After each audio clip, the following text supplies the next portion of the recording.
သားသမီးနဲ့ပတ်သက်လာတဲ့အခါမှာသားနဲ့သမီးဘယ်ဟာလိုချင်လို့ဆိုသားပို့လိုချင်လာဒါကအခုမှမဟုတ်ဘူးမြတ်စွာဘုရားလက်ထက်တော်ခါကလာတော့မြတ်စွာဘုရားနဲ့အလွန်ရင်းနှီးတဲ့တာဝတိမြို့ကပတိနေရီကောသလမင်းကြီးအဲ့ဒီပတိနေရီကောသလမင်းကြီးကအသိပညာအလွန်ကင်းပါတဲ့ဆင်းရဲသူအမျိုးသမီးဆင်းရဲသူဆိုတာဟိုမင်းမျိုးမင်းနွယ်တွေကမဟုတ်ဘူးသူကပန်းဥယျာဉ်စောင့်တဲ့ပန်းဆိုင်ပြိုးတဲ့မိသားစုတွေကအမျိုးသမီးလေးတယောက်မန္လိကာလို့ခေါ်တယ်ပညာရှိတယ်တက်လက်တယ်ချက်ချတယ်အဲ့ဒါကြီးမိဖုရားမြောက်ထားပြောမယ်ဆိုလို့ရှိရင်မင်းမျိုးတွေကမဟုတ်သည့်အတွက်ကြောင့်မိဖုရားမြောက်ထားပြီမဲ့တက်လက်ချက်ချမှုကြောင့်သူ့ကိုအားကိုးရ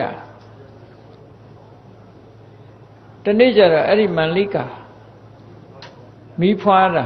ကောသလမင်းကြီးကမြတ်စွာဘုရားကျောင်းတော်ရောက်ပြီးဘုရားရှိခိုးစကားထိုင်ပြောနေတဲ့အချိန်နောက်ကနန်းတော်ကလူတယောက်လိုက်လာပြီးဘုရင်ကြီးနာကပ်ပြီးတော့တိုးတိုးလေးပါပြောတော့ဆိုမန္လိကာဒေဝီဒေဝဒီတာဝိဇာတာမန္လိကာမိဖုရားကသမီးလေးမွေးပါတယ်လို့လာပြောသွားနော်မန္လိကာဒေဝဒေဝီဒီတရံဝိဇာတာသမီးကလေးမွေးပါတယ်လို့ပြောတော့ကောသလမင်းကြီးကမျက်နှာကြီးပြက်သွား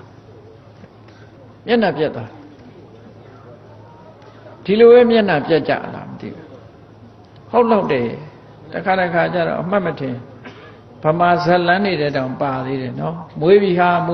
ဆိုဟာသားကလေးတယ်ဆိုရင်တော့ပြောနေကြတာတွေ့တယ်နော်သမီးတယ်ဆိုရင်မျက်နှာပြက်သွားတာတော့ပြောတတ်ဘူးအဲ့ဒီမှာမန္လိကာမိဘုရားဟာသမီးတော်ကိုမွေးဖွားပါတယ်လို့ဆိုတော့ကောသလမင်းကြီးကမျက်နှာပြက်သွားမြတ်စွာဘုရားကသိလိုက်တဲ့အခါကျတော့ကောသလမင်းကြီးကို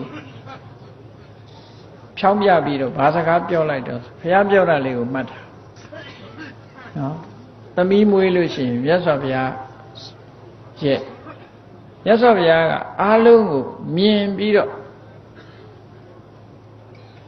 လူအားလုံးစိတ်ချမ်းသာစေရ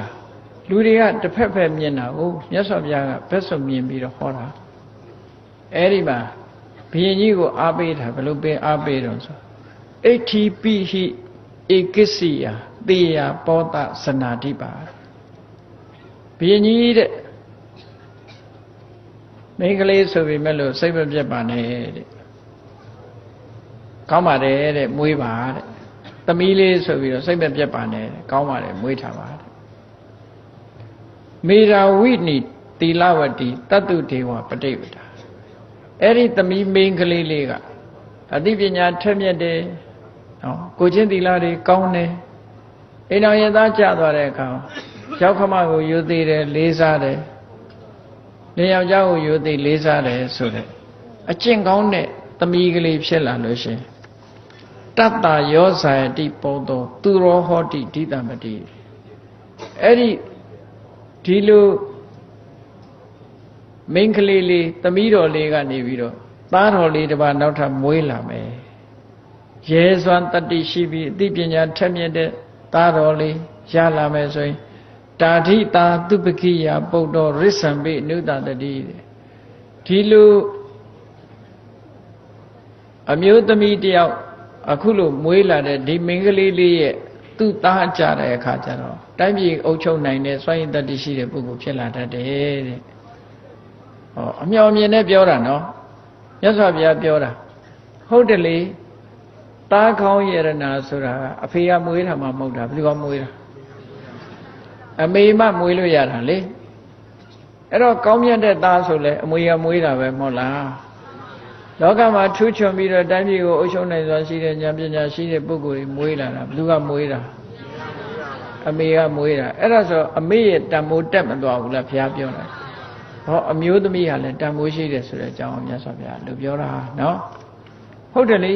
ဘုရားတော်မှာပဲအမေကမွေးမှဘုရားဖြစ်တာတဲ့အမေမပါဘဲနဲ့ဘုရားမှမဖြစ်တာဟုတ်အဖေတယောက်တည်းနဲ့ဘုရားမှမမွေးနိုင်တာဒါကြောင့်မလို့စိတ်မပြည့်နဲ့နောက်တစ်ဆက်ဟာအင်တမအခြေအနေကောင်းတယ်တန်ဖိုးရှိတဲ့ထ ချွတ်ချွတ်တဲ့ပုဂ္ဂိုလ်တယောက်ကိုဟောဒီလိုမိခင်မျိုးကပဲမွေးပေးတာပါလို့မြတ်စွာဘုရားဒီလိုပြောတာနော်